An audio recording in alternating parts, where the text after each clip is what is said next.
Il feretro di Angelo Zen esce dalla chiesa di Fellette portato a spalla dagli amici dello sci club Montegrappa. Grande commozione per l'ultimo saluto al tecnico sessantenne morto sotto le macerie dell'hotel dove alloggiava in Turchia.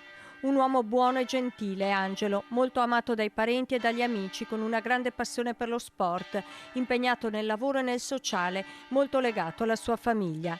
Non è facile accettare la sua morte, ha detto il parroco di Fellette Don Teresio durante l'omelia.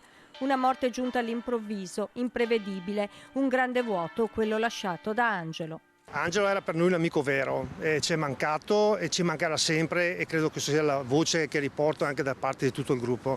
Momento triste, un'esperienza orribile, pesantissima, e però la vita va avanti e quindi nel suo ricordo penso potremo andare a sciare ancora tutti insieme, ma certo che ogni momento sarà giusto per ricordarlo, questo sì. Grande e sentita la partecipazione alla cerimonia, due comunità unite nel dolore, quella di Maerne di Martellago dove Angelo si era trasferito e quella di Romano, paese d'origine della famiglia Zen. Noi a Martellago l'abbiamo conosciuto in diverse occasioni, la moglie Patrizia l'ho vista 2 giorni fa, ho avuto il piacere di dargli un abbraccio e fargli sentire la vicinanza mia personale e quella di tutta la comunità.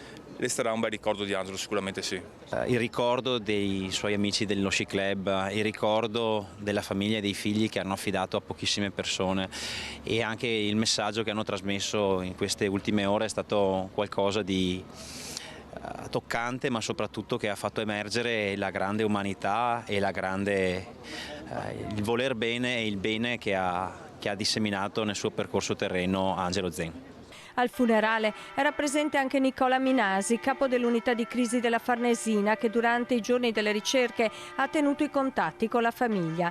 E poi tanti amici e parenti in un unico abbraccio per l'estremo saluto allo sfortunato tecnico che ha trovato la morte nel terremoto in Turchia.